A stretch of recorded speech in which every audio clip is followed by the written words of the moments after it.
Hi everyone. ஒரு வழியாக சூர்யாவோ துர்காவோட கல்யாணம் நடந்துருச்சுங்க. அது எப்படின்றத பார்க்கலாம். இந்த வீடியோ பிடிச்சிருந்தா லைக் பண்ணுங்கள், சப்ஸ்கிரைப் பண்ணுங்கள். வாங்க வீடியோக்குள்ளே போகலாம். நேற்றுக்கு நம்ம பார்த்துட்டு இருந்தோம். அதாவது துர்கா சொல்லிட்டு இருந்தாங்க, மாரிக்கும் சூர்யாவுக்கும் தெரிஞ்ச ஒரு உண்மை வந்து நான் இப்போ உடைக்கிறேங்க அப்படின்ற மாதிரி சொல்லிட்டு, இந்த மாதிரி சொத்தெல்லாம் யார் பேரில் இருக்குன்னு நீங்கள் நினச்சிட்ருக்கீங்க அப்படின்னு எல்லாரும் ஷாக் ஆகிட்டு இருக்காங்க. சூர்யா பேரில் இருக்குன்னு தான் நினச்சிட்ருக்கீங்க, அது இல்லை, அது தேவி பாப்பா மேலே தான் இருக்குது அப்படின்னு அங்கே தாராக்கும் முக்கியமாக புஷ்பாக்கும் தூக்கி வாரி போட்டுருச்சு. ஐயோ, சூர்யாவுக்கு தானே இந்த சொத்து இருக்குன்னு நினச்சி நம்ம எப்படியாவது வாங்கிடலான்னு நினச்சோம், தேவி பாப்பாக்கிட்ட இருக்கா, இதுக்கு என்ன பிளான் போடுறதுன்றது மாதிரி யோசிச்சுட்டு இருக்காங்க. அதுக்குள்ளே அந்த வெல்விஷர் அங்கிள் ஒருத்தர் இருந்தார்ல, அவர் வந்து கேட்டுட்ருக்காரு, இந்த மாதிரி என்ன சூர்யா இதெல்லாம் உண்மையா, சொத்து உன் பேரில் இல்லை தேவி பாப்பா பேரில் இருக்குன்றது உண்மையா, அது மாரிக்கும் உனக்கும் மட்டும்தான் தெரியுமான்னொடனே அப்படியே சூர்யாவுக்கு ஷாக் ஆகிடுது. இது எப்படிறா இவளுக்கு தெரியும் அப்படின்ற மாதிரி அவர் மைண்ட் வாய்ஸில் பேசிகிட்டு இருக்காரு. ஸோ அதுக்கடுத்து வந்து பார்த்திங்கன்னா இதெல்லாம் ஒரு ப்ரூஃபாக நீங்கள் சொல்ல முடியாதுன்னொடனே அதுக்கடுத்து இன்னொரு ப்ரூஃபை சொல்லி ரெடி பண்ணிகிட்ருக்காங்க.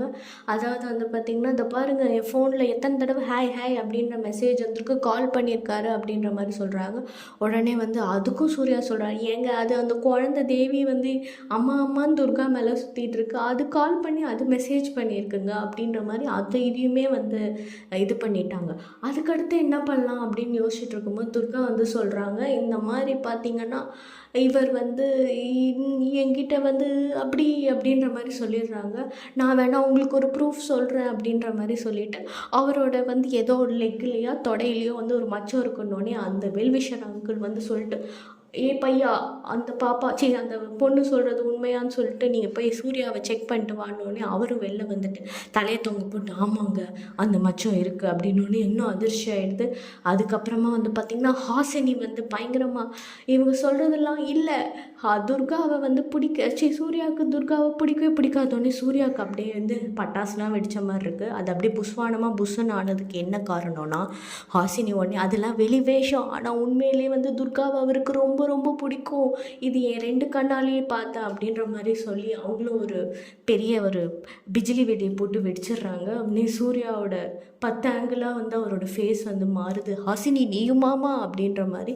அதுக்கப்புறமா இப்படிலாம் போயிட்டு இருக்க டைமில் வந்து என்ன சொல்லிட்டாங்க அப்படின்னு பார்த்தீங்கன்னா வந்து அங்கே இருக்கிறவங்க அன்றைக்கி வந்து ஒரு நெருப்பில் ஒரு விபத்து நடந்து அப்படியே சூர்யா காப்பாற்றினார்ல, அவர் கோட்டெல்லாம் கொடுத்து, அதை வந்து ஒரு லேடிஸ் பார்த்து ஆமாம் நானே பார்த்தேன் அப்படின்னு அவங்க 2 கண்ணால் பார்த்த மாதிரி 4-5 பேர் சாட்சி சொல்ல வந்துட்டாங்க. கடைசியாக இதெல்லாம் கேட்டு அந்த வெல்விஷர் அங்கிள் இவ்வளோ பேர் இவ்வளோ சாட்சி சொன்னதுக்கப்புறமும் இதெல்லாம் உண்மைதான் அப்படின்ற மாதிரி ஒரு தீர்ப்பை எழுதி 2 பேரும் கல்யாணம் பண்ணி வச்சிடுறாரு. இதுக்கப்புறம் என்ன நடக்குது ஏது நடக்குது அடுத்தடுத்து நம்ம பார்க்கலாம். ஸோ இந்த வீடியோ பிடிச்சதா தயவு செய்து லைக் பண்ணி சப்ஸ்கிரைப் பண்ணுங்கள். தேங்க்யூ ஃபார் வாட்சிங்.